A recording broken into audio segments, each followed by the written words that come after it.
Everyone told her to leave. Her mother, her sisters. She stayed anyway. She believed in for better or worse. What she didn't know was that worse would cost her every child she never got to hold, and that the man who broke her body would replace her with the one person she trusted most. Welcome to True Crime Story HQ. Thanks to all my viewers and subscribers for your support. Stay tuned for daily true crime updates. Don't forget to subscribe. To understand the blood that stained the walls of 1847 Maple Ridge Drive on that March morning in 2019, you have to go back further than the crime scene photographs and the 911 calls. You have to go back to a small, two-story house on a tree-lined street in Savannah, Georgia, where a baby girl named Grace Marie Bennett took her first breath on April 3, 1985. She was the fourth daughter born to William and Dorothy Bennett, and from the moment she arrived, everyone said she was different. Not difficult different, special different, the kind of child who noticed when someone was hurting before they said a word. William Bennett worked the docks at the port of Savannah for 35 years, loading and unloading cargo ships in the Georgia heat, until his hands were permanently calloused and his back permanently bent.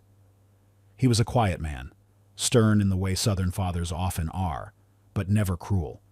He believed a man provided and a woman nurtured, and he raised his daughters to understand that marriage was the foundation upon which everything else was built. Dorothy Bennett spent her days caring for elderly patients as a home health aide, wiping brows and holding hands and whispering prayers over people in their final hours. Her faith wasn't something she practiced on Sundays alone. It was the air she breathed, the lens through which she saw every moment of her life. The Bennett sisters came in 4-year intervals like clockwork. Linda arrived in 1978, the responsible one who kept everyone in line. Carol came in 1980, the outspoken one who said what everyone else was thinking. Evelyn followed in 1982, the peacemaker who smoothed over every argument. And then there was Grace, the baby, born when Dorothy thought her childbearing years were behind her. From the time she could walk, Grace was collecting broken things and trying to fix them. Stray cats with matted fur, birds with damaged wings, toys her sisters had discarded. She brought them all home, nursed them back to health, and cried when she couldn't save them. Her sisters teased her about it, called her the family bleeding heart. But Dorothy saw something else in her youngest daughter. She saw a gift for caring that would either save Grace or destroy her. By the time Grace started school, her role in the family had solidified. She was the helper, the one who stayed up late with a sick sister, the one who remembered everyone's favorite meal, the one who never asked for anything because she was too busy giving. Her teachers wrote in her report cards that Grace Bennett had an extraordinary capacity for empathy. What none of them could have predicted was that the same empathy that made her exceptional would one day make her a target, and that a man would exploit that vulnerability until there was nothing left of her to save. Before we continue this story, I need you to do something for me. Hit that like button, subscribe to this channel, and share this video with someone who needs to hear it. What you're about to witness is a story that could save a life, and I don't want anyone to miss it. Now, let's go back to Savannah. Every Sunday morning, without exception, the Bennett family piled into their wood-paneled station wagon and drove to Greater Hope Baptist Church on the east side of Savannah. William wore his one good suit, Dorothy wore her Sunday hat, and the 4 girls sat in the pew with their hands folded and their eyes forward. Grace sang in the youth choir from the time she was 8 until she graduated high school, her voice rising with the others in hymns about faith and forgiveness and the sacred bond of marriage.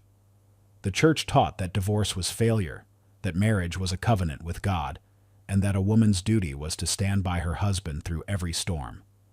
Grace absorbed these lessons like water into dry soil, never questioning whether the soil could hold that much weight. Dorothy Bennett had her own way of reinforcing these teachings at home.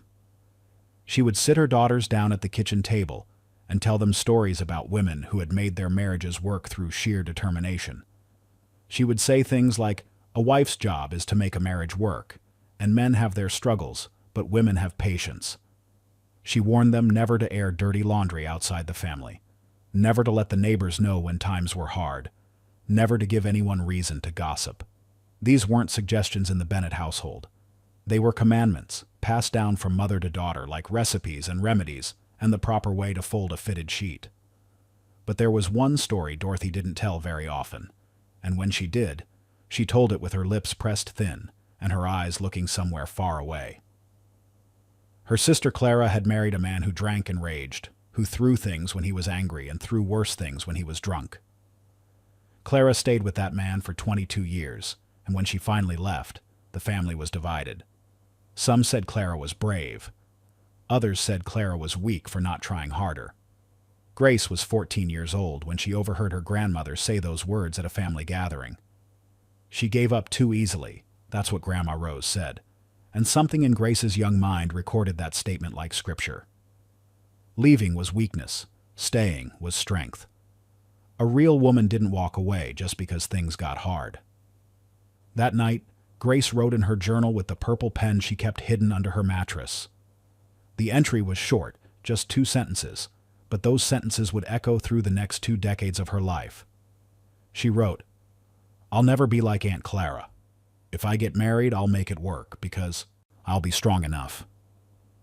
Those words would become a prison. The girl writing them in purple ink would become a woman trapped inside them, unable to escape until it was far too late. Grace Bennett walked across the stage at Beach High School in the spring of 2003 with a diploma in her hand and a future that seemed to stretch out bright and promising before her. Her classmates had voted her most likely to help others, which surprised no one who knew her. She had spent her teenage years volunteering at soup kitchens, tutoring younger students, and organizing charity drives for causes most people her age had never heard of. Her guidance counselor told her she had the temperament for nursing, and Grace knew immediately that this was what she was meant to do. She wanted to spend her life caring for people, easing their pain, holding their hands when no one else would. Savannah State University accepted her into their nursing program that fall, and Grace threw herself into her studies with the same intensity she brought to everything else.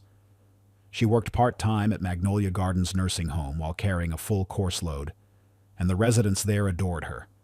They called her Sunshine because she always arrived with a smile, even on the days when her own life was falling apart. She remembered their birthdays, their grandchildren's names, the stories they told about the wars they'd fought and the loves they'd lost. The nursing home director wrote her a recommendation letter that described Grace as the kind of nurse who treats every patient like family. It was the highest compliment anyone had ever paid her. She graduated in 2007 with a Bachelor of Science in Nursing, an honors that made her mother cry at the ceremony. Her first job was in the emergency department at Memorial Health University Medical Center, one of the busiest hospitals in Savannah. The work was brutal, 12-hour shifts that stretched into 14. Patients who screamed and patients who died, and patients who grabbed her arm and begged her not to leave them alone. Some of her fellow nurses burned out within months, but Grace stayed. She stayed late, picked up extra shifts, and never complained about the overtime. Her supervisor described her as calm under pressure, a natural leader, someone who could handle anything. What her supervisor didn't see was that Grace's ability to handle anything came from the same place as her inability to ask for help. She had been trained since childhood to give, and to never expect anything in return. By the time she was 24 years old, Grace Bennett had a stable career, a close family, and a faith that anchored her to something larger than herself. She had no red flags, no warning signs, no reason to expect that her life was about to take a turn toward darkness. She was, by every measure, a success story in progress.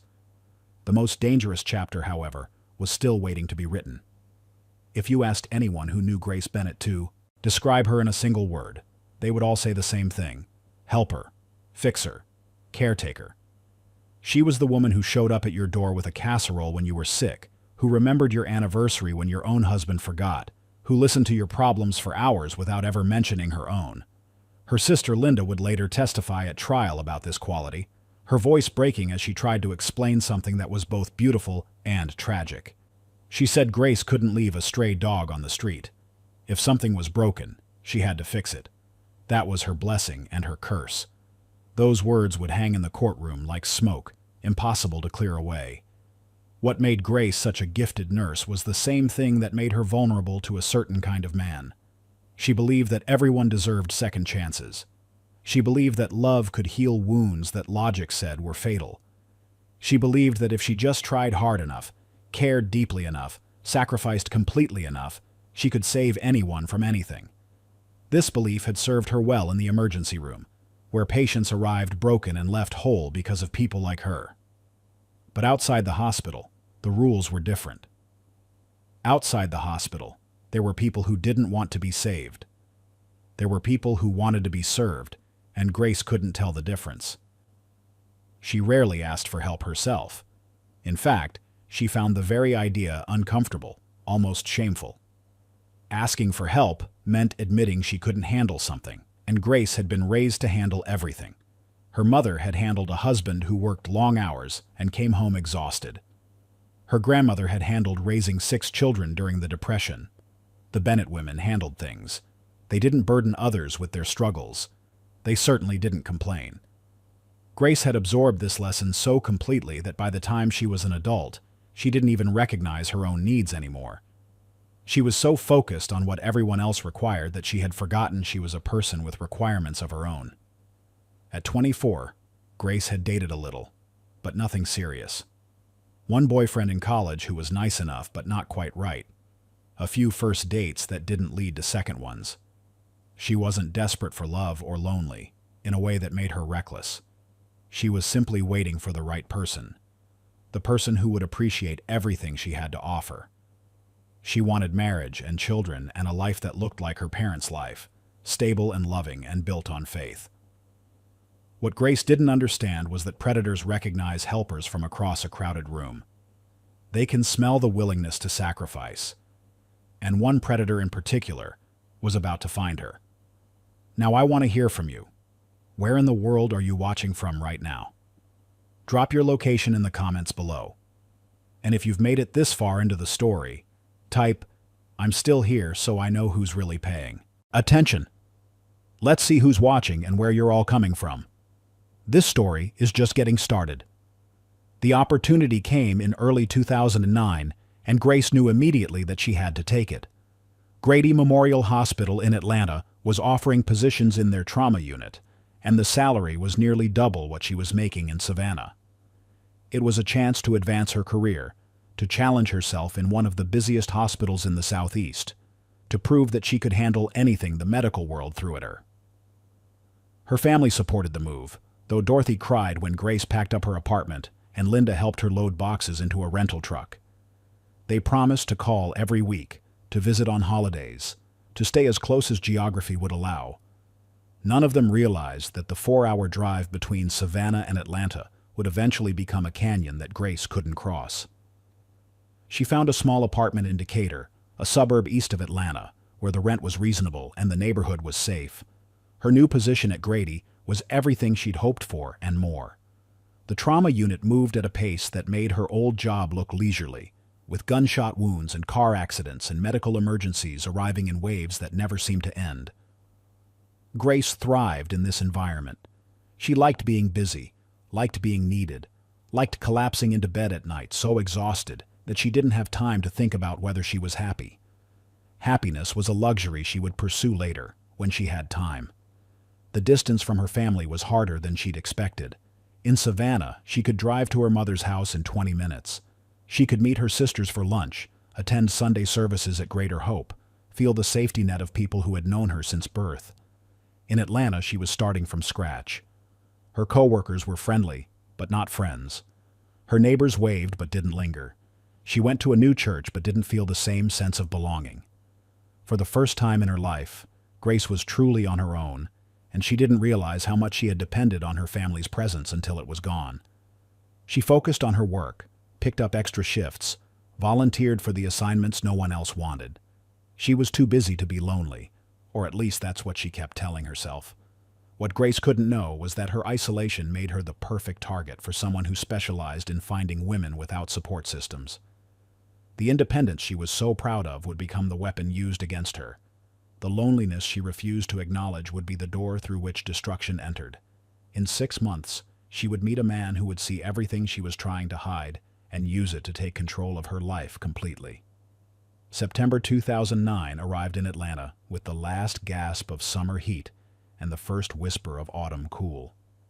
Grace had been in the city for 8 months now, long enough to know her way around, not long enough to feel at home. She was tired that Labor Day weekend, bone-deep tired from back-to-back shifts and the relentless demands of the trauma unit. When her coworker invited her to a barbecue in East Atlanta, Grace almost said no. She had laundry to do, groceries to buy, sleep to catch up on. But something made her say yes. Maybe it was loneliness. Maybe it was the desire to feel normal for a few hours. Maybe it was fate, if you believe in that sort of thing. The barbecue was at a friend of a friend's house, a backyard gathering with music playing from a portable speaker and the smell of charcoal and grilled meat hanging in the air.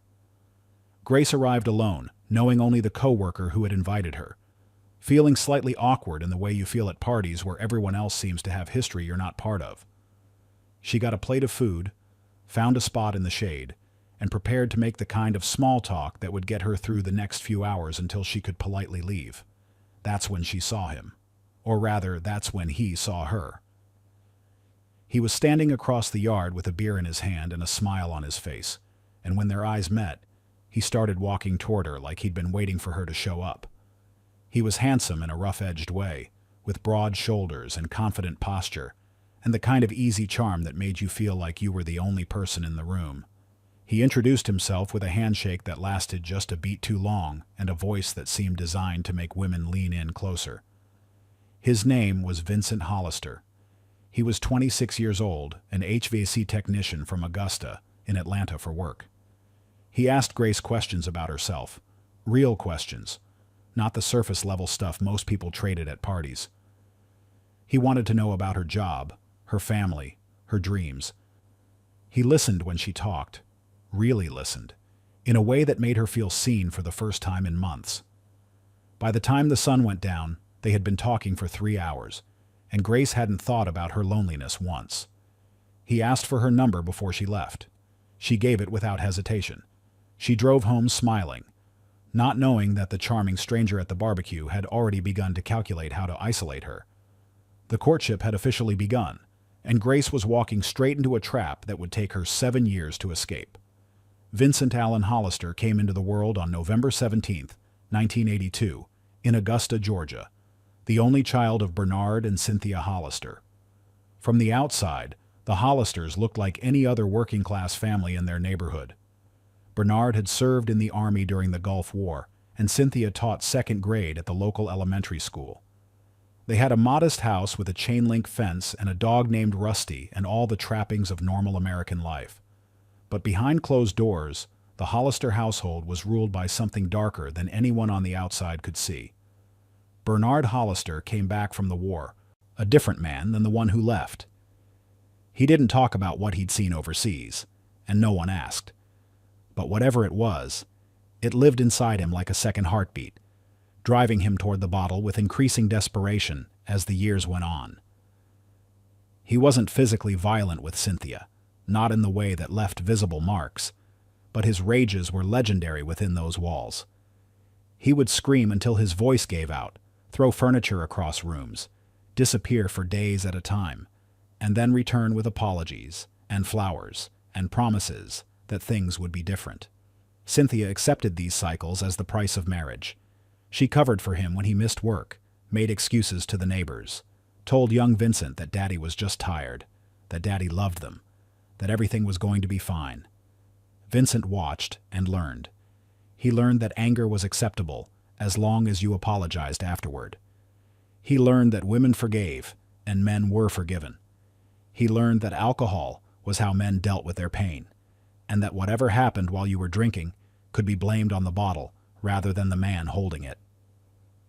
These lessons sank into his developing brain like roots into soil, invisible but foundational, shaping everything that would grow from them later.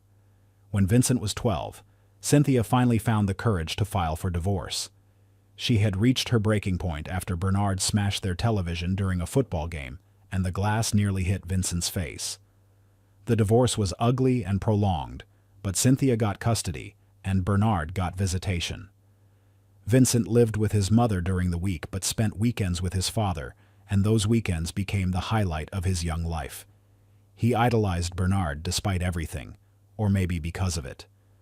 Bernard let him stay up late, bought him things Cynthia couldn't afford, treated him like a buddy instead of a child. The fact that Bernard was usually drunk during these visits didn't register as a problem. It registered as freedom. Bernard Hollister died of liver failure in 2001, when Vincent was 19 years old. His last words to his son were a plea and a prophecy. He said, "Take care of your mother and be better than me." Vincent would fail spectacularly at both. If you're finding value in this story, I need you to do something important. Like this video, subscribe to the channel, and share it with someone you love. This isn't just entertainment. This is a warning about what can happen when the signs are missed. Share it with your sisters, your daughters, your friends. It might just save their lives. The death of Bernard Hollister left a hole in Vincent's life that he never learned how to fill. He was at his father's bedside in that Augusta hospital when the machines flatlined, holding a hand that had thrown so many things in anger but had never quite struck him directly. Vincent didn't cry at the funeral. He didn't cry in the weeks that followed. He went back to work the very next day, installing air conditioning units in office buildings like nothing had happened, like his world hadn't just shifted on its axis. His co-workers thought he was handling it well. His mother thought he was being strong. The truth was that Vincent had simply locked his grief inside a room he would never open, and the pressure of that containment would leak out in other ways for the rest of his life. He had graduated from Augusta Technical College the year before with a certification in HVAC repair, a practical trade that paid well and kept him busy. Vincent was good at the work. He could diagnose a broken compressor by sound alone, could fix problems that had stumped other technicians, could charm customers into signing service contracts with a smile and a handshake. His bosses loved him. His clients requested him by name. On paper, Vincent Hollister was a success story, a young man who had overcome a difficult childhood to build something solid and respectable. But the nights told a different story. The drinking that had started socially in his late teens became habitual by his early 20s. After his father's death, it became necessary. Vincent couldn't sleep without a few beers to quiet his mind. He couldn't relax without something stronger on the weekends. He justified it by saying he was nothing like Bernard, that he could control it, that he only drank to unwind after long days of physical labor. The lies we tell ourselves are always the most convincing. By the time he was 24, Vincent Hollister was what professionals call a functional alcoholic. He never missed work. He never got arrested. He never did anything that would show up on a background check or raise red flags to casual observers. But his girlfriends saw a different side. They saw the mood swings that came without warning, the jealousy that flared at innocent conversations, the way his personality shifted after the third drink like someone had flipped a switch inside him. They saw glimpses of Bernard Hollister in his son, though none of them knew Bernard well enough to make the connection. Most of these women left before things got too bad. They trusted their instincts, made their excuses, and escaped before the door closed completely behind them. But Vincent was patient. He was learning. He was waiting for someone who wouldn't leave, someone who had been taught that leaving was the greater sin, that someone was coming. Her name was Grace, Brittany Morrison, and she was the first woman to see exactly what Vincent Hollister was capable of becoming. They met in Augusta in 2002, when Vincent was 20 and Brittany was 19, both of them young enough to mistake intensity for passion and control for care. Brittany was drawn to Vincent's confidence, his easy smile, the way he made her feel like the center of the universe when his attention was focused on her. For the first year, things were good. Good enough that she moved into his apartment. Good enough that she started imagining a future with him. The change came gradually, the way these things always do. Vincent started asking where she was going and who she was with. He started checking her phone when she was in the shower, questioning her about male coworkers, accusing her of flirting when she was just being friendly. Brittany made excuses for him at first, believing his jealousy meant he cared. She adjusted her behavior to keep the peace, not realizing she was teaching him exactly how much control she would tolerate. Then came the night the neighbors called the police. Vincent had been drinking, which was no longer unusual, and they had argued about something Brittany couldn't even remember later. What she remembered was the way his face changed, the way he got between her and the door, the way his voice dropped to something cold and controlled that scared her more than yelling would have. He didn't hit her that night. He didn't have to. He threw a lamp against the wall inches from her head and watched her flinch without blinking. The police arrived to find Brittany crying and Vincent calm. He explained that it was just an argument, that they both said things they didn't mean, that everything was fine now. Brittany was asked if she wanted to press charges. She said no. The officers left, and Vincent apologized with flowers and tears and promises that it would never happen again. This cycle repeated twice more over the next year, before Brittany finally found the strength to leave. In 2019, after the murders made national news, Brittany Morrison gave a statement to investigators that would never make it to trial but would haunt everyone who read it. She said Vincent never hit her, but he would get in her face, block doorways, throw things. She said when he drank, he was a different person entirely. She said she left because she saw where it was going, and she got out before it got there. The difference between Brittany Morrison and Grace Bennett was not strength or intelligence or awareness. The difference was that Brittany had been taught she could leave. Grace had been taught the opposite, and that single difference would prove to be the distance between survival and destruction. The Labor Day barbecue where Grace Bennett met Vincent Hollister was held on September 7, 2009, in a backyard in East Atlanta, where string lights hung from the trees and Motown played from somebody's phone. Grace had been there for about an hour, making polite conversation with strangers and counting down the minutes until she could leave without seeming rude. Then Vincent walked over with 2 beers in his hands and a smile that seemed designed specifically for her, and everything changed.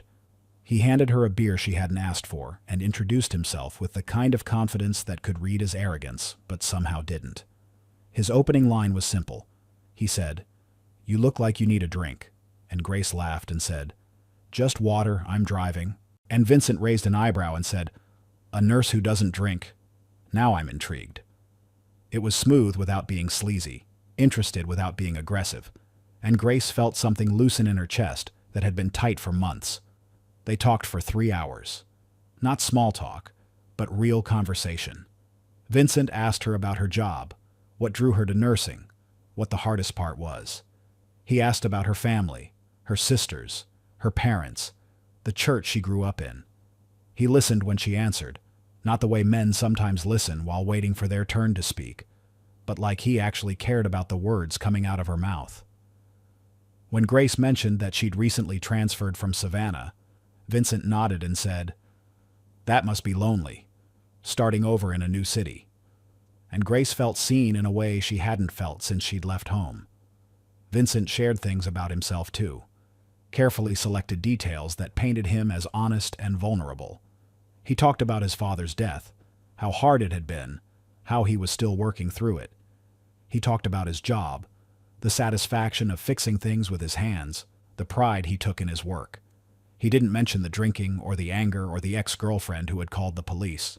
He presented the version of himself that women fell in love with, the version that even he probably believed was real. By the time the party started winding down, Grace realized she hadn't looked at her phone once in 3 hours. She couldn't remember the last time that had happened. Vincent asked for her number and she gave it immediately, not playing games, not pretending to hesitate. He texted her before she even got home, just a simple message that said, "I'm really glad I met you tonight." Grace read it 3 times, smiling in the dark of her car. What felt like the beginning of a love story was actually the beginning of a carefully orchestrated campaign. Vincent had found his target. Now, the real work would begin. Thank you for your incredible support. This channel exists because of viewers like you who care about these stories. If you want to go deeper with this community, join our YouTube membership today. You'll get access to exclusive content, early releases, and you'll be helping us continue telling the stories that matter. The link is in the description below. The weeks following that Labor Day barbecue were a whirlwind that swept Grace off her feet before she had time to question whether the wind was safe. Vincent called every single day, sometimes twice. He texted good morning before she woke up and good night after she fell asleep. He showed up at her apartment with flowers for no reason, drove an hour to bring her lunch at the hospital when she mentioned she'd forgotten to pack one. Her coworkers started teasing her about the handsome man who kept appearing in the lobby. Her sisters, when she called to tell them about him, said he sounded like a prince from a fairy tale. What Grace interpreted as devotion was something else entirely. Vincent was love-bombing her, a manipulation technique that floods the target with attention and affection until they become emotionally dependent. The flowers and phone calls and surprise visits weren't gifts. They were investments. Every romantic gesture was a brick in a wall he was building around her, so gradually that she didn't notice the walls going up until they were too high to climb. By November, 2 months into the relationship, the questions started. Vincent wanted to know about the doctors she worked with. Were any of them single? Did they flirt with her? There was one doctor, a 60-year-old man named Patterson, and Vincent asked about him specifically. Grace laughed and reassured him that Patterson was married with grandchildren, but she noticed the question and filed it away. She interpreted his concern as protectiveness. She believed jealousy was a sign of love. By December, Vincent's preferences had started to override her own. When Grace made plans to have dinner with a female coworker, Vincent's face fell. He said he'd been planning a surprise for them that night, that he'd been looking forward to it all week. Grace apologized and canceled on her friend. This became a pattern. Every time she tried to maintain a relationship outside of Vincent, something would come up. He never forbade her from seeing anyone. He just made it easier to choose him, and Grace kept choosing him without realizing she was slowly losing everyone else. By March of 2010, Vincent had a key to her apartment. He came and went freely, often arriving before she got home from work, dinner already cooking on the stove. Grace's sister Carol visited once and noticed how Vincent always seemed to be there. She pulled Grace aside and asked, "Don't you need space? Don't you want any time alone?" Grace smiled and said, "He just loves me. He wants to be around me." Carol didn't push the point, but she drove home with a bad feeling she couldn't name. The courtship was working exactly as Vincent intended. Grace was becoming isolated, dependent, and completely in love with the man who would eventually destroy her. Thanksgiving 2009 was the first time Vincent met the Bennett family, and he arrived in Savannah determined to make an impression. He helped Dorothy in the kitchen without being asked, complimented her sweet potato casserole until she blushed, and shook William's hand with exactly the right amount of firmness. He told stories that made everyone laugh, asked the sisters questions about their lives, and looked at Grace across the dinner table like she was the only woman in the world. By the end of the evening, Dorothy was telling her bridge club that her youngest daughter had found a keeper. William Bennett was harder to convince. After Vincent stepped outside to take a phone call, William turned to his wife and said something that no one would remember until years later. He said, "He's trying too hard." Dorothy waved it. "Dorothy, off." She said Vincent was just nervous, that he wanted to make a good impression, that William was being overprotective because Grace was his baby girl. William didn't argue, but he didn't change his mind either. Some instincts don't require evidence. The sisters had their own concerns. Linda noticed that Grace seemed to check her phone constantly, even at the dinner table. Carol noticed the way Grace looked at Vincent before answering questions, like she was checking for approval. Evelyn noticed that Grace laughed a little too hard at his jokes, performed a little too enthusiastically in his presence. They talked about it in whispers after Grace and Vincent left, but none of them said anything to Grace directly. They didn't want to cause problems. They didn't want to seem jealous. They reasoned that Grace was an adult who could make her own decisions. They reasoned that if something was really wrong, Grace would say something. Christmas Eve 2010 arrived cold and clear in Savannah. The Bennett family had gathered at the old house on the tree-lined street, and after dinner, Vincent stood up and cleared his throat. He reached into his pocket and dropped to one knee in front of Grace while her entire family watched. He said, "Grace Marie Bennett, I want to spend the rest of my life taking care of you. Will you marry me?" Grace said yes before he finished the question. Dorothy burst into tears. The sisters applauded. William shook Vincent's hand and said quietly, so only Vincent could hear, "If she loves you, I won't stand in the way, but you take care of her." That night, Grace wrote in her journal with tears still wet on her cheeks. She wrote that she was going to be a wife, a mother, that she was going to have everything she ever wanted. She wrote that God was good. The engagement ring on her finger glittered in the lamplight. It felt like a promise.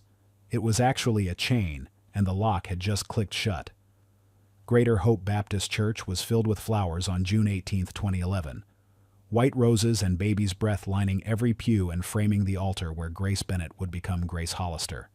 150 guests had gathered to witness the union, family and friends and church members who had known Grace since she was singing in the youth choir with her hair in pigtails. The sun streamed through the stained glass windows like a blessing, painting colored light across the wooden floor where Grace would walk toward her future. She came down the aisle on her father's arm, her dress a simple white gown she had found at a consignment shop in Atlanta. William Bennett's eyes were wet, though he said nothing. His grip on her elbow was firm, protective, reluctant to let go. When they reached the altar, he placed her hand in Vincent's and stepped back, and Grace would remember later that her father didn't smile. She dismissed it as emotion in the moment. Fathers always had trouble giving their daughters away. Vincent stood at the altar in a rented suit, looking at Grace like she was everything he had ever wanted. The vows they exchanged were traditional, the same words spoken by generations of couples before them, for better or worse, in sickness and in health. Until death do us part. Grace spoke these promises with her whole heart, believing that she was entering a partnership blessed by God and witnessed by everyone she loved. Vincent heard those same words differently. To him, for better or worse, sounded like a guarantee she would never leave.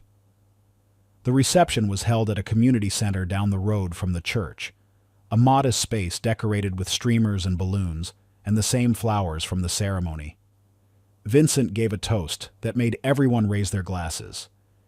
He said he promised to take care of Grace forever, that she would never have to worry about anything again. The guests cheered. Dorothy cried. Only later would those words reveal their true meaning. The promise not of partnership, but of possession. Janine Lawson, Grace's best friend from nursing school, served as maid of honor. Her toast was shorter, simpler, but it would echo through the tragedy to come. She said, "I've never seen Grace so happy. Vincent, take care of my girl." Janine meant it sincerely. She had known Grace for 6 years by then, had watched her stress about exams and patients and the loneliness of her transfer to Atlanta. She was genuinely happy to see her friend so in love. Years later, Janine would stand in Grace's living room with a bullet in her chest, dying for a betrayal that had barely begun to form on this day of white roses and promises. But on June 18, 2011, none of them could see what was coming. They spent their honeymoon in Myrtle Beach, South Carolina, 7 days of sunshine and seafood, and the kind of lazy happiness that Grace had only read about in novels. Vincent was attentive and romantic, holding her hand during walks on the beach, surprising her with breakfast in bed, making love to her like she was precious. Grace wrote in her journal that it was the most perfect week of her life. She wrote that she had married her best friend. She wrote that nothing could touch them now, that they had built something strong enough to weather any storm. The journal entry was dated June 25, 2011. It would be one of the last happy entries she would ever write. After the honeymoon, they returned to the house they would share in Decatur, Georgia. Vincent's job was based in Metro Atlanta, and he had convinced Grace that it made more sense for them to live close to his work, since his hours were more unpredictable than hers. The house on Maple Ridge Drive was a 2-story rental with a fenced yard and a spare bedroom they talked about turning into a nursery. It was supposed to be a starter home, the first step toward the larger house they would buy once the children started coming. Grace walked through the rooms imagining birthday parties and Christmas mornings and the ordinary miracles of family life. The distance from Savannah had seemed manageable before the wedding, but something shifted afterward. The 4-hour drive felt longer now, the phone calls with her mother and sisters more difficult to schedule. Vincent didn't forbid Grace from visiting her family. He was far too subtle for that. Instead, he made the visits inconvenient. He would schedule things on weekends she had planned to drive home. He would have a bad week at work that required her presence. He would remind her how tired she was, how much she deserved to rest, how they never got enough time together as it was. By Christmas of that first year, Grace hadn't been to Savannah since the wedding. Her family came to Atlanta instead, a shorter visit than usual because Vincent said the house was too small for everyone to stay overnight. Dorothy noticed that her daughter seemed different, quieter, more careful with her words. Linda noticed that Grace looked at Vincent before answering even simple questions. But the holiday was brief and full of distractions, and no one said anything that might cause conflict. Grace believed this was normal.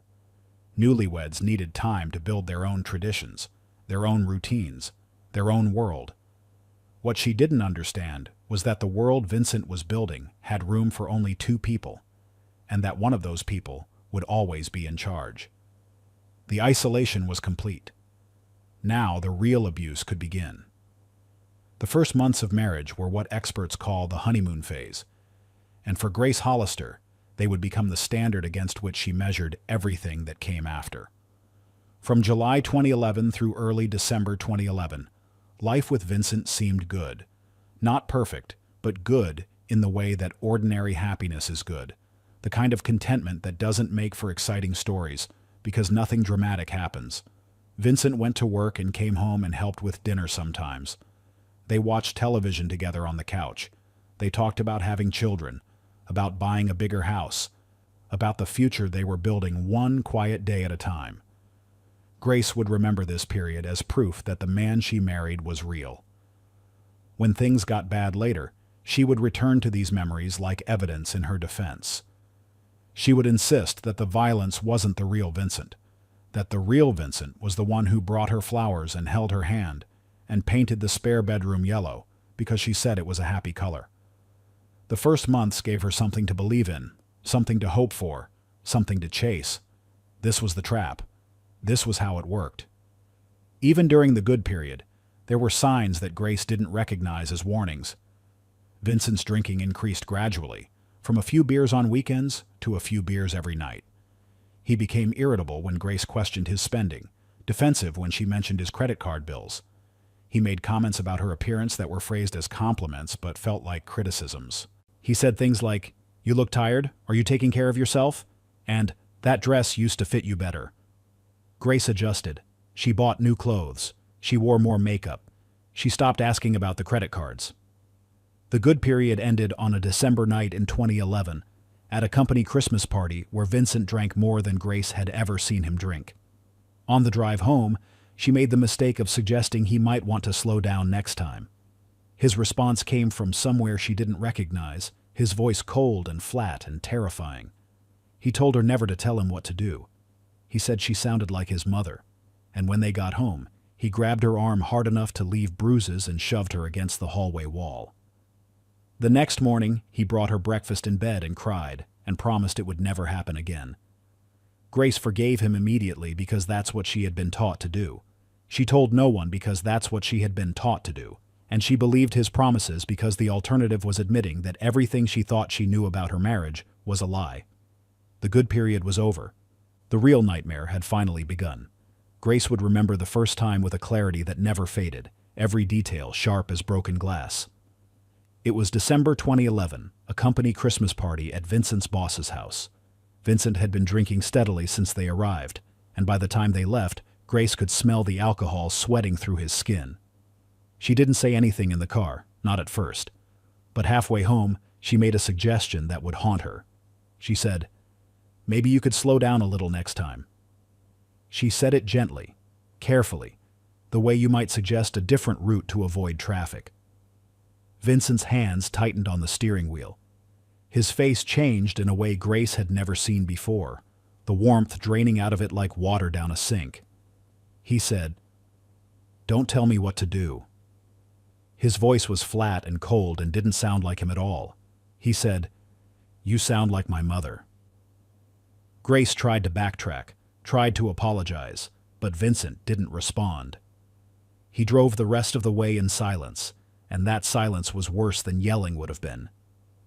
At home, the violence came fast. Vincent grabbed her arm before she could take off her coat. his fingers digging in hard enough to bruise. He shoved her against the hallway wall, his face inches from hers, his breath sour with whiskey. He said, "Don't ever tell me what to do in front of other people." Then he let go and walked away like nothing had happened. Grace stood in the hallway for 15 minutes, shaking, unable to move. She had just met a version of her husband she didn't know existed. The next morning brought flowers and tears and apologies. Vincent brought her breakfast in bed and sat beside her, crying, holding her hands, promising with everything in him that it would never happen again. He blamed the alcohol. He blamed the stress. He blamed himself with such convincing remorse that Grace felt guilty for being afraid. She forgave him because that's what wives did. She forgave him because her mother had taught her that men have their struggles and women have patience. She forgave him because the alternative was admitting that she had made a terrible mistake. January 2012 brought another incident, an argument about money that ended with a plate shattered against the wall. February brought bruises on her arms from fingers that gripped too tight. March brought names she had never been called before, words that cut deeper than fists. Each time the apology followed. Each time Grace forgave. Each time she kept the secret, protected the marriage the way she had been taught to protect sacred things. The pattern was set. The cycle of violence, remorse, and reconciliation would consume the next 7 years of her life and cost her everything she loved. Grace discovered she was pregnant on a Tuesday morning in August 2012, sitting on the toilet in the staff bathroom at Emory University Hospital with a plastic test stick in her shaking hands. 2 pink lines, clear as daylight, telling her that everything was about to change. She sat there for 10 minutes, staring at those lines, feeling something she hadn't felt in months. Hope. Pure, uncomplicated hope. A baby would change everything. A baby would give Vincent something to focus on besides his anger. A baby would make him the man she had fallen in love with at that barbecue 3 years ago. She drove home that afternoon with the test hidden in her purse and a plan forming in her mind. She would surprise him. She would make it special. She stopped at a store and bought a small gift box, placed the positive test inside on a bed of tissue paper, and wrapped it with a bow. When Vincent came home from work, she was sitting on the couch with the box in her lap and her heart pounding so hard she could hear it in her ears. Vincent opened the box without understanding at first. He looked at the test, then at Grace, then back at the test. And then his face transformed into something she hadn't seen in months. Pure joy. Tears spilled down his cheeks, and he dropped to his knees in front of her and buried his face in her lap. He said, "I'm going to be a father?" Like he couldn't quite believe it. He said, "I'm going to be the father my dad never was." He held her and rocked her and made promises that seemed to come from the deepest part of him. That night, Grace called her mother with the news. Dorothy screamed so loud Grace had to hold the phone away from her ear. She said, "I'm going to be a grandmother," over and over, crying and laughing at the same time. The Bennett sisters were called next, one by one, and each conversation brought more joy, more excitement, more planning for the future. A family celebration was scheduled for the following weekend. Baby names were discussed. Nursery colors were debated. For the first time in almost a year, Grace felt like herself again.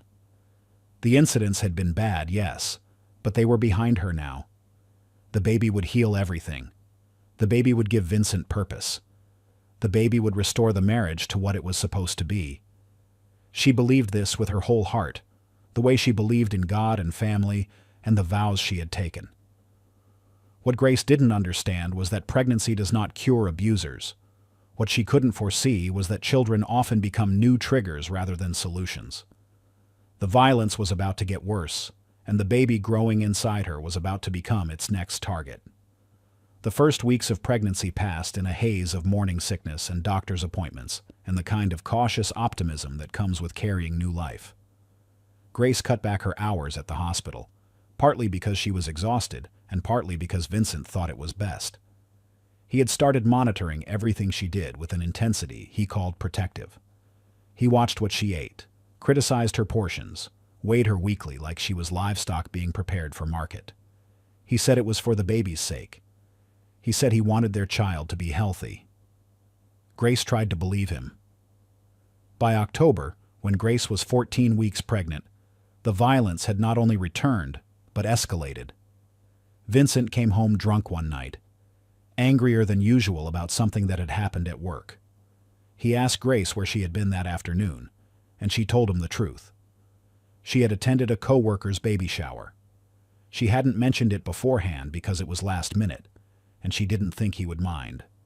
She was wrong. Vincent's face went cold in that familiar way, and before Grace could explain further, he was moving toward her.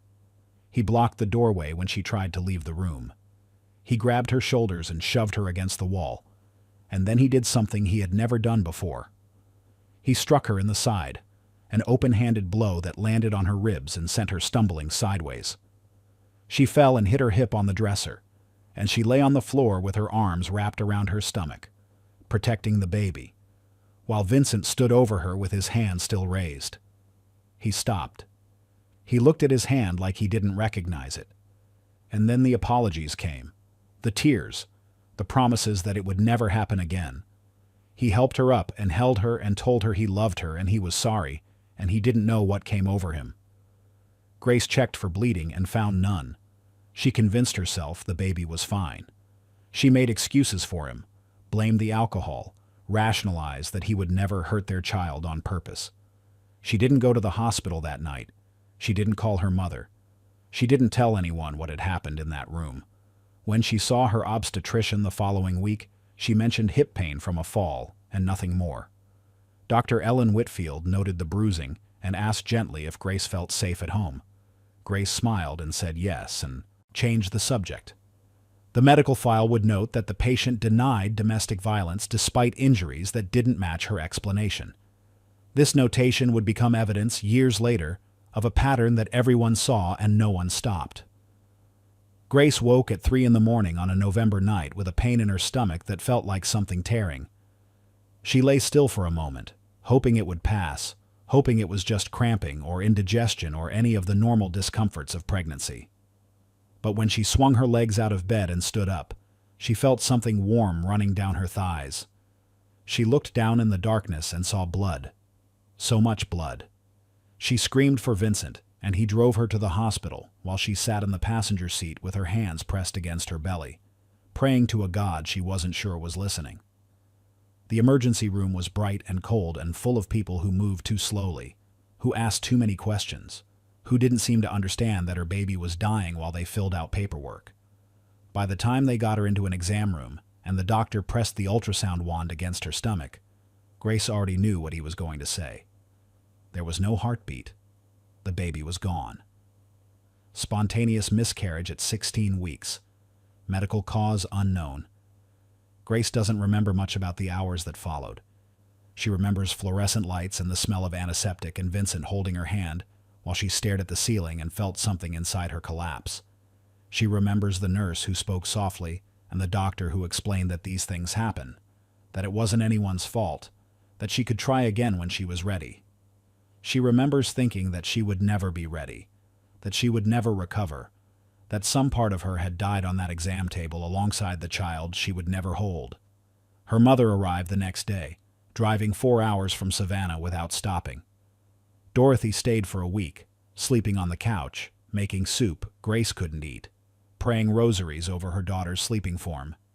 She noticed the bruises on Grace's arms, the way she flinched at sudden movements, the haunted look in her eyes that seemed like more than grief. She asked once if everything was okay. Grace said yes. Dorothy didn't push. Vincent was perfect during those days. He was gentle and attentive and heartbroken in a way that seemed completely genuine. He brought Grace tea and rubbed her feet and cried with her when the sadness became too heavy to carry alone. By the time Dorothy left, Grace had convinced herself that the miscarriage was bad luck, nothing more. It happened to many women. It was no one's fault. She didn't connect the assault that had happened 2 weeks before to the loss of her child. She couldn't afford to make that connection, because if she did, she would have to admit something too terrible to face. The truth was still waiting, patient and terrible, for the moment she would finally have to see it. Christmas 2012 arrived 6 weeks after the miscarriage, and Grace traveled to Savannah with Vincent to spend the holiday with her family. She had lost weight, though she tried to hide it with loose sweaters.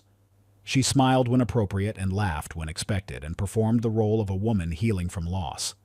But her sisters saw through the performance. They had known Grace since she was a baby herself, and they knew when something was wrong. Linda noticed that Grace asked Vincent's permission before making even small decisions. Would it be okay if she went to the grocery store with Carol? Would Vincent mind if she stayed up late to help Dorothy in the kitchen? These were not the questions of a partner consulting a spouse. They were the questions of a child asking permission from a parent. Linda watched and said nothing, but she filed it away. Carol noticed something else. At dinner, when William raised his voice slightly about a football game on television, Grace flinched. It was a small movement, barely visible, but Carol caught it from across the table. She saw her sister's shoulders rise toward her ears, saw her hands grip the edge of the tablecloth, saw her eyes dart toward Vincent as if checking for danger. It was the body language of someone who had learned to expect violence from loud voices, and Carol felt her stomach turn. After dinner, Carol found Grace alone in their childhood bedroom, sitting on the edge of the bed they had once shared during summer visits. She sat down beside her sister and spoke softly, carefully, the way you approach a wounded animal. She said, "Is everything okay? You seem different. Sad." Grace answered without meeting her eyes. She said she was just grieving, that the miscarriage had been hard, that she needed time to heal. Carol pushed gently. She asked if it was just the miscarriage or if there was something else. She asked if Vincent was treating her well, if she felt safe, if she was happy. With each question, Grace's defenses rose higher. She said Carol was being ridiculous. She said her marriage was fine. She said Vincent loved her more than anything, and she was lucky to have him. Carol backed off because she didn't know what else to do. After Grace and Vincent left on December 26th, the Bennett sisters gathered in Dorothy's kitchen and shared their concerns. Something wasn't right with their baby sister. They could all feel it. But Dorothy said the words that ended the conversation, the words that would haunt all of them for years to come. She said, "We can't force her to talk. She'll come to us when she's ready." They gave her time. They gave her space. They gave her exactly what Vincent wanted them to give her. And the abuse continued behind closed doors, unseen and uninterrupted. Grace discovered she was pregnant again in March 2013, and her first emotion was not joy. It was fear. She stared at the positive test in her bathroom with her heart racing and her hands trembling, terrified of what this pregnancy might bring. She didn't tell Vincent immediately.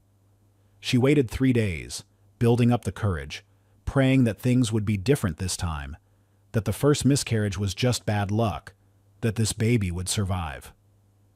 When she finally told him, Vincent's response was possessive rather than celebratory. He said, "This time, we're doing everything right." He said it like the first miscarriage had been her fault, like she had failed some test she didn't know she was taking. He immediately began making rules. Grace would reduce her hours at work. Grace would eat what he told her to eat. Grace would not do anything to put this pregnancy at risk. She went from full-time to part-time at the hospital, which meant less money and more dependence on Vincent. The financial strain made him angry, even though he was the one who demanded she cut back. He resented being the sole provider while simultaneously forbidding her from working more. This contradiction was not something Grace was allowed to point out. The violence during this pregnancy was worse than before. In the 8th week, they argued about bills, about money, about the growing credit card debt that Vincent blamed on Grace's spending. The argument ended with Grace on the floor and Vincent's boot connecting with her lower back. She didn't go to the hospital. She rationalized that it wasn't that bad. In the 11th week, Vincent threw a glass that shattered against the wall inches from her head. In the 13th week, he grabbed her throat and squeezed for 3 seconds before releasing. Each time, he apologized afterward. Each time, Grace forgave him. Each time, she reasoned that he stopped before it went too far, that he would never really hurt her or the baby, that his anger was just stress and would pass once things stabilized. She wrote in her journal during this time, entries that would later be recovered as evidence. She wrote that she prayed every night for this baby to survive. She wrote that Vincent was under so much pressure, and she needed to be stronger for him. She wrote that God was testing her, and she would not fail. These were the words of a woman who had been so thoroughly conditioned to take responsibility for her husband's violence that she couldn't see the truth standing right in front of her. The truth was that Vincent Hollister was never going to change. The truth was that no amount of patience or prayer or perfect behavior would stop what was coming. The second pregnancy was already doomed. Grace just didn't know it yet. Carol Bennett drove to Decatur in May 2013 without telling anyone she was coming. She hadn't heard from Grace in 3 weeks, and every call went to voicemail. Every text went unanswered. The silence was louder than any scream.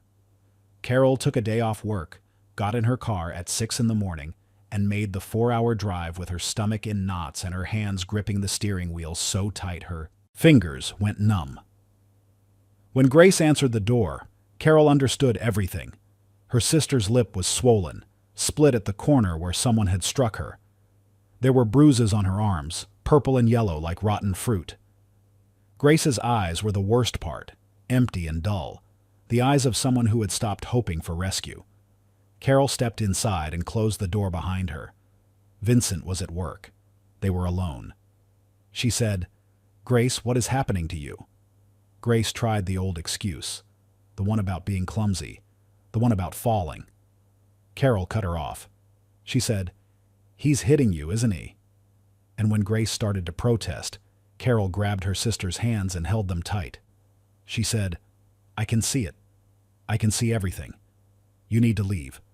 Right now. Pack a bag and come home with me." Grace pulled away. Her voice cracked when she spoke, but her words were firm. She said Carol didn't understand their marriage. She said Vincent was under pressure. She said she was pregnant, and she couldn't just leave. And this was her family, and she wasn't going to throw it away. Carol threatened to call the police herself, and Grace's response stopped her cold. Grace said, "If you do that, I'll never speak to you again." Carol left. She sat in her car in the driveway and cried for 20 minutes before she could drive. She called Dorothy from the road and told her everything, and Dorothy said the words that Carol would replay in her nightmares for years. Dorothy said, "Give her time. She'll figure it out." 2 months later, in July 2013, Grace lost the second baby.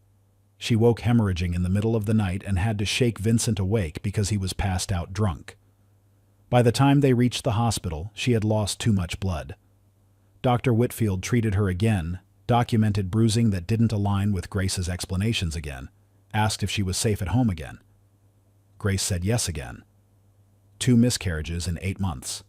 2 children lost. Grace blamed herself. She blamed bad luck. She blamed stress. She blamed everything except the man who had kicked her and shoved her and beaten her while she carried his children inside her body. She was still protecting him. She was still believing the lies. The third pregnancy began in February 2014, and by then Grace had stopped feeling anything at all. She looked at the positive test with the same flat expression she brought to everything now, the emotional numbness that was the only way she knew how to survive. She told Vincent, and watched his face for some sign of joy or fear or anything human, but all she saw was possession. He said, "This time we'll be more careful." He meant that she would be more careful. He meant that if anything went wrong, it would be her fault. Vincent convinced Grace to quit her job entirely this time. He said the baby needed her home full time. He said working was too risky, too stressful, too much. Grace didn't argue because arguing took energy she no longer had.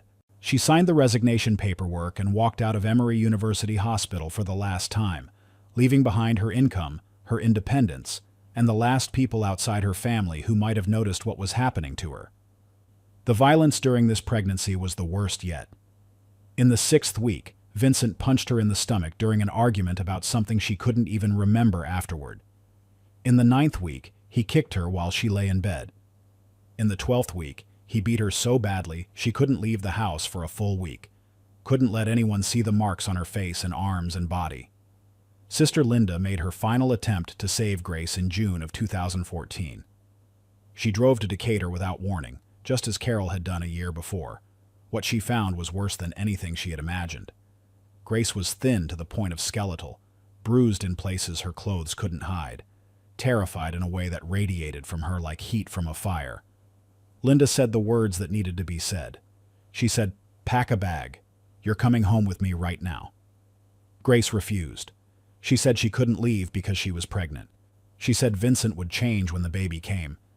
And then she said something that broke Linda's heart into pieces too small to count.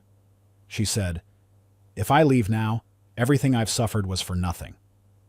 Linda tried to explain that this logic was backward, that leaving was the only way to stop the suffering, that staying would only bring more pain.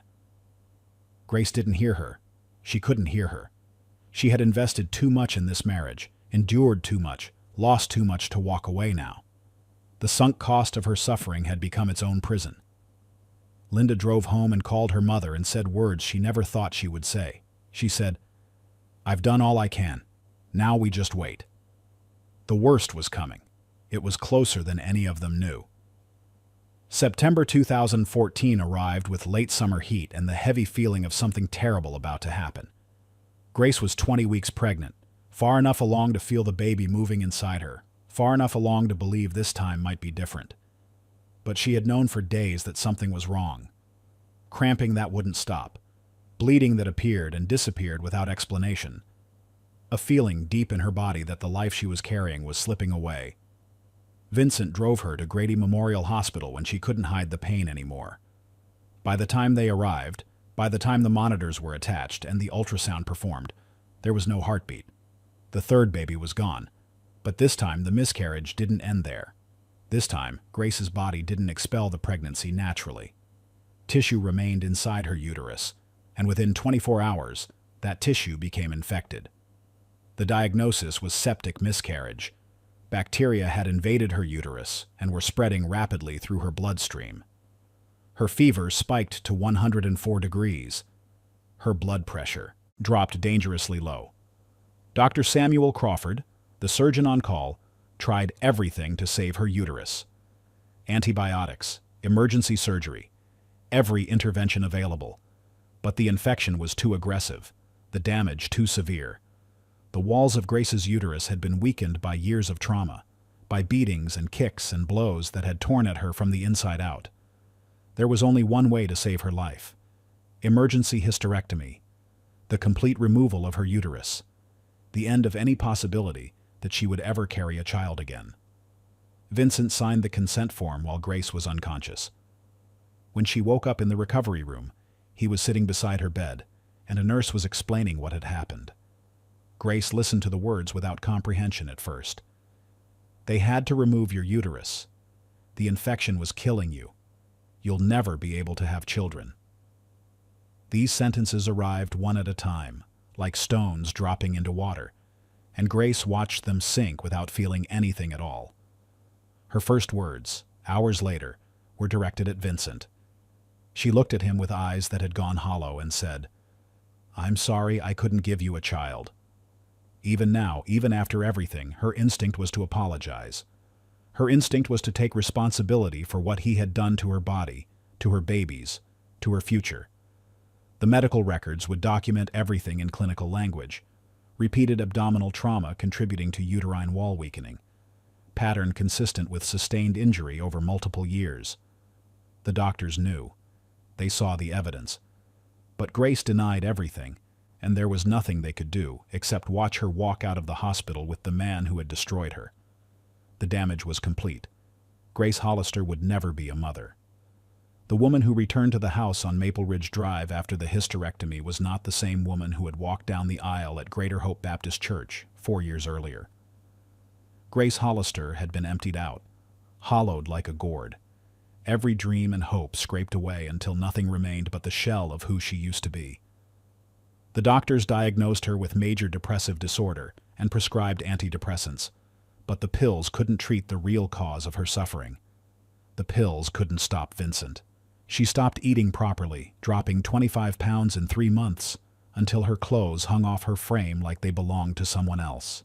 She slept 14, 16 hours a day, escaping into unconsciousness because being awake meant being aware of what her life had become. She stopped leaving the house except when absolutely necessary. She stopped answering the phone when her mother called. She stopped responding to her sister's texts. She became a ghost haunting her own home, visible but not present, breathing but not living. Vincent's abuse evolved during this period. The physical violence decreased because there was no need for it anymore. Grace was too broken to resist, too defeated to defy. Instead, the psychological torture intensified. He criticized everything about her appearance, her cooking, her housekeeping, her existence. He called her worthless and pathetic, and not even a real woman anymore. He told her no one else would ever want her, that she was damaged goods, that she was lucky he stayed with her at all. The cruelest words came at night, when Vincent was drunk and his tongue was loosened by whiskey. He told her he should have married someone who could give him a family. He asked what the point was of being married to her now. He looked at her with contempt so profound that Grace felt it on her skin like sunburn, impossible to escape. She internalized every word. She believed she had failed as a woman, as a wife, as a human being. She believed she deserved his cruelty because she had not been strong enough to carry his children, not good enough to make him happy, not worthy of love or kindness or basic human decency. The voice inside her head that once told her she was valuable had been replaced by Vincent's voice, telling her she was nothing. Her family tried to reach her. Dorothy called and called, leaving voicemails that went unanswered. Linda and Carol and Evelyn took turns driving to Atlanta, but Grace rarely answered the door. When she did, she performed normalcy for a few minutes before retreating back into the darkness. Her sister Linda would later say they lost her long before they lost her. By the time Grace finally broke, the woman they had known was already gone. Janine Michelle Lawson had been Grace's closest friend since the first week of nursing school at Savannah State University. They met during freshman orientation in 2003, two small-town Georgia girls overwhelmed by textbooks and anatomy labs, and the pressure of pursuing a career that would demand everything they had. They studied together, cried together, celebrated together when the grades came back better than expected. By graduation, they were closer than some sisters. Janine was everything Grace was not. Where Grace was quiet, Janine was loud. Where Grace worried, Janine laughed. Where Grace held back, Janine charged forward. They complemented each other perfectly, two halves of a friendship that neither wanted to give up even after life pulled them in different directions. Janine had moved to Atlanta for a pediatric nursing position around the same time Grace transferred to Grady, and they had promised to stay close despite their busy schedules. She was Grace's maid of honor at the wedding in 2011. Her toast had been short and sincere. She said she had never seen Grace so happy. She told Vincent to take care of her girl. She meant every word. She had no idea what was happening behind closed doors. No idea that the blushing bride she hugged at the reception was already learning to hide bruises and make excuses, and protect a man who deserved no protection. After the hysterectomy in 2014, Janine became Grace's primary support. She visited more frequently than anyone else, bringing food and company and the kind of comfortable silence that only old friends can share. She sat with Grace through the worst days, the days when getting out of bed felt impossible, the days when Grace stared at the wall for hours without speaking. Janine encouraged her to return to work, to see a therapist, to do something beyond existing in that house with Vincent. Vincent tolerated Janine's presence during these visits, even seemed to welcome it. He was charming when she came by, helpful and attentive in ways that made Janine think maybe the marriage wasn't as bad as Grace's depression suggested. He made jokes that made Janine laugh. He asked about her life, her work, her dating struggles. Grace noticed the way Vincent looked at Janine during these visits, the way his eyes lingered a beat too long, the way his smile changed when Janine walked into the room. She wrote in her journal one night in December 2015 that she was being paranoid, that Janine would never betray her. She wrote that Vincent was just being nice to her friend, that she was imagining things, that her depression was making her see threats where none existed. Grace was wrong. The threat was real, and it was already taking shape in texts and calls and secret meetings that Grace knew nothing about. Her best friend was about to become her greatest enemy. The affair between Vincent Hollister and Janine Lawson began not with passion, but with manipulation. Vincent started texting Janine in early 2016, casual messages at first, check-ins about Grace's mental state that seemed innocent enough. He told Janine he was worried about his wife, that she was pulling away from him, that he didn't know how to help her. Janine responded with sympathy and advice, glad to be useful, glad that Vincent seemed to care so much about her friend. The messages became more frequent, more personal. Vincent started sharing his own struggles, the version of his struggles that painted him as a victim rather than a perpetrator.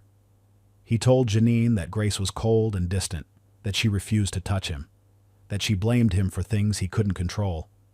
He said he felt alone in his own marriage, trapped with a woman who wouldn't let him in. Janine found herself feeling sorry for him. She found herself thinking that Grace didn't appreciate what she had. The first time they met alone was for coffee, just to talk. The second time was dinner at a restaurant across town. The third time was a hotel room, and whatever lines existed before that night were erased completely. Janine reasoned that the marriage was basically over anyway. She reasoned that Grace wouldn't miss what she had already discarded. She reasoned that Vincent was a good man who deserved better than what he was getting. These were lies, of course. Convenient lies that allowed Janine to sleep at night, to look at herself in the mirror without seeing a monster. She had no idea that the cold, distant wife Vincent described was actually a traumatized abuse victim. She had no idea that Grace's inability to be intimate came from years of violence, not indifference. She had no idea that everything Vincent told her was designed to manipulate her into becoming his next conquest while destroying the woman she claimed as her best friend. The affair continued throughout 2016. They met at hotels and restaurants and Janine's apartment. Sometimes they were together while Grace sat alone in the house on Maple Ridge Drive, sleeping away the hours, unaware that her husband and her best friend were tangled in sheets 20 minutes away. Janine started visiting Grace less frequently. When she did visit, she was awkward and distracted, unable to meet Grace's eyes for more than a few seconds. Grace noticed the change, but didn't understand it. She thought Janine was pulling away because she was tired of dealing with a depressed friend. She thought she was losing her best friend the same way she had lost everything else, through some failure of her own she couldn't identify. The betrayal was already complete. The two people Grace trusted most were destroying what little she had left, and she had no idea. Vincent Hollister filed for divorce in the spring of 2017, and the announcement blindsided Grace completely.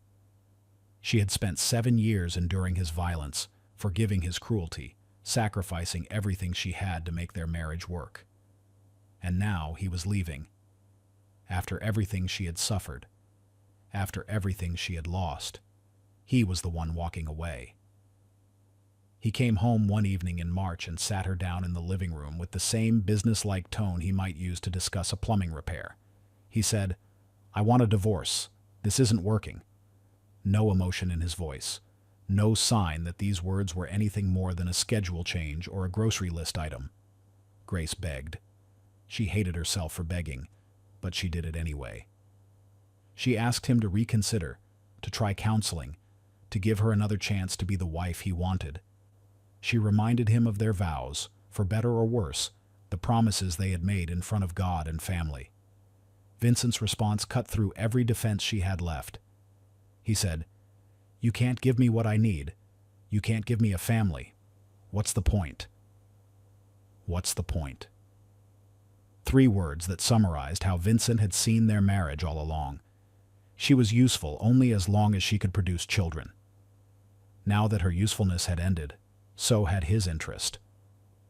The divorce proceedings were quick because Grace didn't fight them. She had no money for lawyers, no energy for battle, no belief that she deserved anything better than what she was getting. Vincent let her keep the house because it was easier than arguing over it. He wanted clean and fast and final, and Grace gave him all 3. The paperwork was signed in August 2017. Grace sat in the courthouse with shaking hands, and signed away 7 years of marriage, 3 dead children, and any remaining belief that love could be trusted. Vincent shook her hand like she was a business associate he was parting ways with. He said, "Good luck, Grace. I hope you find whatever you're looking for." He said it like he was being kind. He walked out of the courthouse and drove directly to Janine's apartment, where he had been spending most of his nights for months. Grace didn't know about Janine yet. She didn't know that the divorce wasn't just rejection, but calculated betrayal. She drove home to an empty house and sat in the silence and thought that at least the abuse was over. At least she was free. At least the worst was behind her. The worst was not behind her. The worst was still to come, and it would arrive within a matter of weeks, shattering whatever was left of the woman Grace used to be. Grace discovered the affair in September 2017, 2 weeks after her divorce was finalized. She was scrolling through social media, trying to reconnect with a world she had withdrawn from, when she saw a photograph that stopped her heart. A mutual friend had posted pictures from a restaurant, and in the background of one image, almost obscured by other diners, she saw Vincent. He was sitting at a table with a woman, leaning close, intimate in a way that married couples rarely are after years together. Grace zoomed in on the photograph and felt her world tilt sideways. The woman was Janine. Grace called Janine's phone immediately. No answer. She called again. Voicemail. She sent a text that said, "We need to talk," and watched the screen for a response that never came. Her body knew the truth before her mind accepted it. She got in her car and drove to Janine's apartment complex, her hands shaking on the steering wheel, her breath coming in short gasps that felt like drowning. Vincent's truck was parked in Janine's lot. Grace sat in her car across the street and stared at that truck for 30 minutes. She watched the lights in Janine's apartment window. She watched shadows move behind the curtains. She watched everything she thought she knew collapse into rubble around her. They had been together before the divorce, maybe for months, maybe for the entire year of 2016 while Grace was sleeping away her depression, while she was grieving her children, while she was blaming herself for every failure of the marriage. Vincent hadn't left because she was barren. He had left because he already had someone else. And that someone was her best friend, her maid of honor, the woman she had trusted more than anyone except her own sisters. Grace called Carol that night, the first genuine conversation she had initiated with her family in years. Her voice was hollow when she spoke. She said, "He was with Janine the whole time." Carol didn't understand at first, and Grace had to explain. Vincent and Janine, together. An affair that had been happening while Grace was drowning. The betrayal layered on betrayal until Grace couldn't separate them anymore. Vincent had beaten her for 7 years, killed 3 children inside her body, taken her ability to ever be a mother, convinced her she was worthless, divorced her for being damaged goods. And all of that had been happening while he was sleeping with her best friend. A fracture opened in Grace's mind that night. Not loud, not dramatic. Just a quiet splintering, like ice giving way beneath too much weight. The fracture spread slowly, invisibly, weakening the structure that held her together. In time, there would be nothing left but pieces, and those pieces would become weapons. The wedding announcement came in March 2018, 7 months after Grace discovered the affair. Vincent and Janine had gotten married in a courthouse ceremony. No guests, no fanfare, just signatures on paper and a photograph posted to social media. "Just married," the caption read, with a heart emoji and a smile that seemed designed to maximize pain. Grace saw the post and felt a door close inside her mind. Not calm, not peaceful, final. The kind of finality that comes after you have felt everything and there is nothing left to feel. She started watching their social media obsessively after that. She created fake accounts so she could see their posts even after they blocked her. She screenshotted every photograph, every status update, every comment from well-wishers who had no idea what they were celebrating. She wrote in her journals for hours at a time, documenting their happiness like evidence for a trial that existed only in her mind. The pregnancy announcement came in December 2018, 9 months after the wedding. Janine posted a photograph of herself holding a onesie that said, "Coming soon," and Vincent stood beside her with his hand on her belly and a smile Grace had never seen him wear during their entire marriage. Grace read the announcement and felt the ground shift beneath her. 3 babies. She had lost 3 babies because of Vincent's violence. 3 children who never got to take a breath or open their eyes or feel their mother's arms around them. And now Janine was going to have what Grace never could. The baby would come in summer. Grace would never hold a child of her own. The math was simple. The injustice was absolute. She called Carol one last time, her voice flat and strange. She said Janine was pregnant. Carol tried to comfort her, tried to remind her that she was building a new life, that this didn't change anything for her personally. Grace interrupted. She said, "I lost 3 babies because of him. 3 babies, and she gets to have one?" Carol heard something in her sister's voice that scared her. She begged Grace to come home, to let them help her, to not do anything rash. Grace said she had to go and hung up. In the months that followed, Grace stopped working, stopped paying bills, stopped eating regular meals. Neighbors reported seeing her standing in her driveway at 3 a.m, staring at nothing. In late February 2019, she walked into a gun store in Atlanta and purchased a 9mm handgun. She visited a shooting range twice to practice. The clerk who sold her the weapon would later testify that she seemed calm, polite, nothing unusual at all. But behind that calm exterior, a decision had already been made, and there would be no turning back. Grace Hollister woke early on the morning of March 13, 2019, after the first restful sleep she had experienced in months. She showered and dressed carefully, choosing clothes that were clean and pressed, paying attention to her appearance for the first time since the divorce. She ate breakfast at her kitchen table, eggs and toast and coffee, chewing slowly and deliberately like someone savoring a final meal. The house was clean. She had spent the previous 3 days scrubbing every surface, organizing every drawer, making sure everything was in its place. The behavior of someone preparing to leave and never return. At 11 in the morning, Grace got in her car and drove across Atlanta to the apartment complex where Vincent and Janine lived. She parked across the street and watched the building for 20 minutes, noting the cars in the lot, the windows of their unit, the ordinary rhythms of a Wednesday morning in their lives. Then she drove home.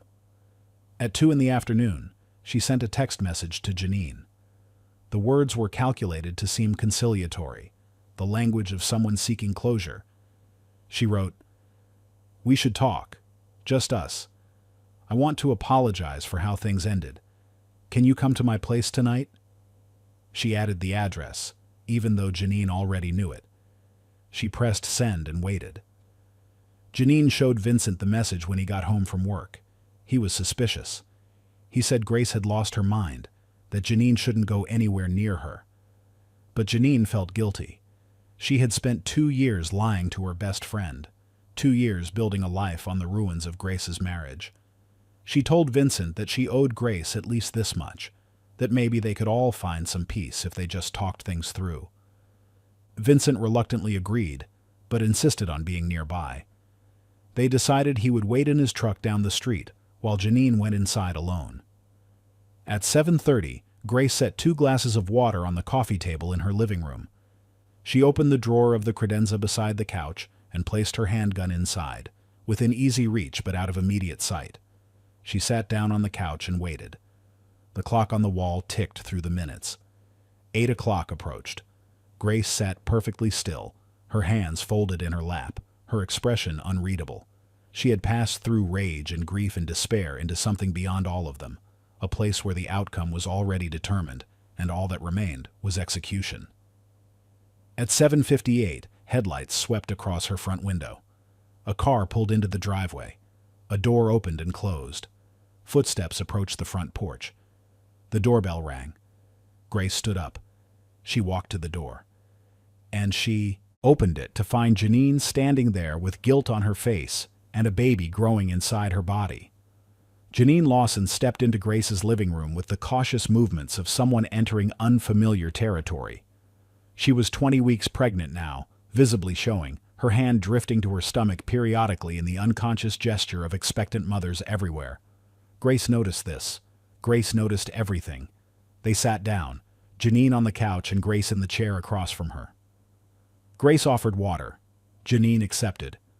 The glass sat untouched on the coffee table between them while they navigated the first awkward minutes of conversation. Janine talked about the pregnancy, the due date, the nursery they were planning.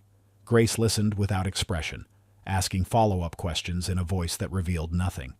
Then Janine said the words she had probably rehearsed on the drive over. She said, "I know I hurt you, and I'm sorry. I never meant for it to happen this way." She said it with tears in her eyes, genuine tears, the tears of someone who wanted absolution without earning it. Grace asked a question that changed everything. She asked, "Did you know?" Janine didn't understand. She asked, "Know what?" Grace leaned forward in her chair. Her voice was steady, calm, terrifying in its flatness. She asked, "Did you know what he did to me? Did you know about the babies?" Janine's confusion was genuine. She had no idea what Grace was talking about. She said, "Grace, what babies? What are you saying?" And then Grace told her. She told her everything. The beatings that started in 2011 and never stopped. The kicks to her pregnant stomach. The 3 miscarriages caused by violence. The hysterectomy that resulted from years of trauma to her body. Every detail, every injury, every night spent bleeding and crying and praying for the strength to survive until morning. Janine's face transformed as she listened. The color drained from her skin. Her hand pressed against her stomach protectively. She said, "He told me you were cold. He told me you pushed him away. He said the miscarriages were genetic." Grace's response was simple. She said, "And you believed him?" Janine started crying in earnest now, ugly sobs that shook her whole body. She said she didn't know. She swore she didn't know. She apologized over and over, the words tumbling out in a rush of guilt and horror and dawning understanding of what she had participated in. Grace watched her cry without sympathy. She said, "You're carrying his baby, the baby I was supposed to have. You're living the life he destroyed to take from me." Janine stood up. She said she should go. She said they could talk more later. She started moving toward the door. Grace reached into the drawer beside her. The gun felt heavier than Grace remembered when she pulled it from the drawer. Janine saw it and froze, her hand still reaching toward the door, her face twisting from grief to terror in the space between. Heartbeats. She said Grace's name like a prayer, stretching the single syllable into something desperate and pleading. Grace raised the weapon and fired once. The bullet struck Janine in the chest, and she fell backward onto the couch before sliding to the floor. She was still alive, still conscious, her hands pressing against the wound as blood seeped between her fingers. She looked up at Grace with eyes that couldn't comprehend what was happening, and she tried to speak but only managed a wet, gurgling sound. Outside, Vincent heard the gunshot from his truck parked down the street. He was out of the vehicle and running toward the house before the echo faded, his work boots pounding against the asphalt, his mind racing through possibilities that all ended in horror. He burst through the front door without slowing down and found exactly what he feared most. Janine on the floor, bleeding. Grace standing over her with a gun in her hand, the smell of gunpowder and copper filling the air. Vincent screamed at Grace, demanded to know what she had done, started moving toward Janine with some half-formed idea of saving her. Grace turned the gun toward him, and he stopped. Their eyes met across the room, and in that moment, everything that had passed between them was visible. The beatings, the babies, the betrayal. 7 years of violence condensed into a single look. Grace said, "You took everything from me." Her voice was calm. Her hands were steady. She fired twice. Vincent fell in the living room, 6 feet from the door, blood pooling beneath him on the hardwood floor he had helped Grace refinish during that first good year of marriage. He didn't move after he hit the ground. Grace walked back to Janine. Her former best friend was dying, her breath coming in short gasps, her eyes following Grace's movements with fading awareness. Grace knelt beside her and said words that would haunt everyone who heard them later. She said, "I loved you like a sister." Then she fired one final shot. The house fell silent. Grace sat down on the floor between the two bodies, the gun still warm in her hand. She didn't call the police. She didn't try to flee. She sat there through the night, waiting for morning, waiting for whatever came next. At 5:30 in the morning, she got in her car and drove south toward Savannah, toward the church where she had been married, toward the place where she had once believed in for better or worse. The police would find her there, praying in an empty sanctuary, ready to answer for what she had done. Mail carrier Ronald Webb discovered the crime scene at 6:47 on the morning of March 14, 2019. He had been delivering packages to Maple Ridge Drive for 8 years and had never seen anything unusual at the Hollister house. But when he approached the front door that Thursday morning and found it slightly open, when he caught the smell drifting from inside, when he peered through the window and saw the blood, he knew his ordinary day had become something else entirely. The 911 call was logged at 6:52. DeKalb County Police arrived 12 minutes later. What they found inside confirmed Webb's worst fears. 2 bodies. A man near the door, a woman on the floor by the couch. Shell casings scattered across the hardwood, blood that had dried to a dark rust overnight. The scene told a story of violence, but it didn't tell them who had committed it or why. The homeowner was missing. Grace Hollister's car was gone. Her phone last pinged heading south on Interstate 75, toward Savannah. An all-points bulletin went out across Georgia while forensic teams processed every inch of the house. The gun was found on the kitchen counter, fingerprints matching Grace Hollister. The drawer where she had hidden it was still open. They found her at Greater Hope Baptist Church at 9:45 that morning. She was sitting alone in a pew near the front, her head bowed, her lips moving in silent prayer. When officers approached and told her she was under arrest for the murders of Vincent Hollister and Janine Lawson, she simply stood up. She said 5 words. "I know. I've been waiting." The confession that followed lasted 4 hours.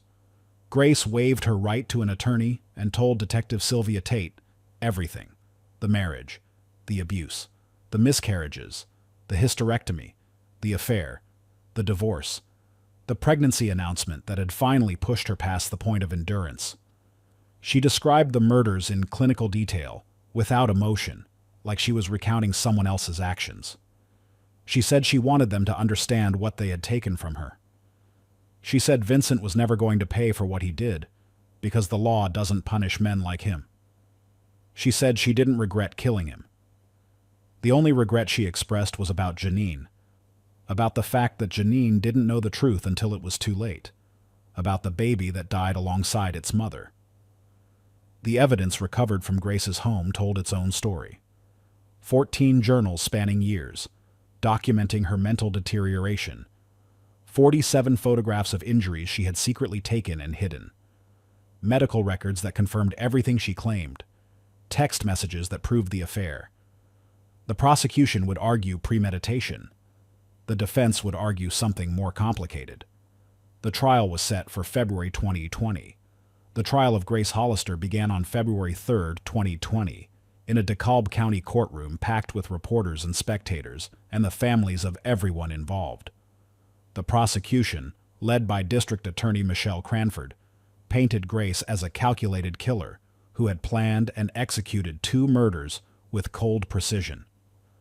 The defense, led by attorney Rachel Goldstein, argued that Grace was not a murderer but a victim who had finally broken under the weight of unimaginable trauma. The prosecution presented evidence of premeditation. The gun purchased 2 weeks before the killings. The practice sessions at the shooting range. The text message, luring Janine to the house under false pretenses. Cranford stood before the jury and said the words that would define her case. She said abuse does not give anyone the right to become judge, jury, and executioner. She said the law requires justice for all victims, including Vincent and Janine. The defense countered with evidence of abuse, medical records showing years of injuries inconsistent with Grace's explanations. 47 photographs that Grace had taken of her own bruises and hidden on her phone. Testimony from her sisters about intervention attempts that failed. Expert witnesses who explained battered woman syndrome, the psychological damage caused by prolonged abuse, the way victims lose the ability to see alternatives. Grace took the stand on the 8th day of trial. She testified for 6 hours over 2 days, describing everything from the first blow to the last gunshot. She explained how Vincent had isolated her from her family, controlled her finances, beaten her during 3 pregnancies, and caused the miscarriages that took her children. She described waking up after surgery to learn she would never be a mother. She described discovering that her husband and her best friend had been together for years. The prosecutor asked why she did it if she knew it was wrong. Grace's answer silenced the courtroom. She said, "I couldn't carry it anymore. For years I told myself to be strong. All I got was more pain. When I saw that gun, I didn't feel angry. I felt free, like I finally had a choice." Closing arguments came on day 11. The prosecution demanded justice for the victims. The defense asked for understanding of a woman who had endured more than any person should have to survive. The jury deliberated for 14 hours over 2 days. The verdicts were split. Guilty of voluntary manslaughter for Vincent's death, a recognition of the provocation and heat of passion. Guilty of second-degree murder for Janine's death, a more serious charge but still below first degree. Guilty of feticide for the unborn child. Guilty of firearm possession during a felony. The courtroom erupted when the verdicts were read. Grace sat motionless. There was no outcome that would give her back what she had lost. There was only this. Whatever came next. The sentencing hearing took place in March 2020, exactly 1 year after the murders. Janine's mother, Barbara Lawson, stood before the court and spoke about the daughter she had lost. She said Janine made a terrible mistake, that she fell for a man who lied to her, but she didn't deserve to die for it. She said she would never forgive Grace Hollister. Her voice broke when she mentioned the grandchild she would never meet. Grace addressed the court last. She said she was sorry for what she had done. She said she knew those words weren't enough. She said she thought about Janine every day, and the baby, and all the lives her actions had destroyed. She said Vincent hurt her for years, but she wasn't using that thing as an excuse. She just wanted the pain to stop, and she didn't know any other way. Judge Harold Pemberton delivered the sentence with words that captured the tragedy's full weight. He said the case represented tragedy on every level. He acknowledged that Grace had suffered unimaginable abuse, that the evidence was documented and undeniable, but he said the law cannot excuse premeditated violence, even when born of suffering. 2 people were dead. A child would never be born. Grace's pain did not erase their loss. The sentence was 45 years in Georgia State Prison, 15 years for Vincent's voluntary manslaughter, 25 years for Janine's second-degree murder, 10 years for feticide, concurrent with the murder charge, 5 years for the firearm possession, consecutive. Grace would be eligible for parole after 30 years. She would be 65 years old. Grace accepted the sentence without visible emotion. She was led from the courtroom in handcuffs, past the cameras and the families and the spectators who had watched her story unfold over weeks of testimony. She didn't look back. Dorothy Bennett died in 2021, having visited her daughter in prison as often as her health allowed. She never stopped believing Grace could have been saved if someone had intervened earlier. The 3 surviving Bennett sisters established Grace's Light Foundation, an organization dedicated to helping domestic violence survivors escape before it's too late. Somewhere right now, a woman is being told to stay. Somewhere, a family is staying silent because they don't want to interfere. Somewhere, someone is reaching a breaking point. This story is not about what happens when victims fight back. It's about what happens when we ignore the violence until there's no one left to save. Thank you for watching this documentary. If this story moved you, please remember to like, share, and subscribe for more content like this. Share it with someone you love. It might just save their life.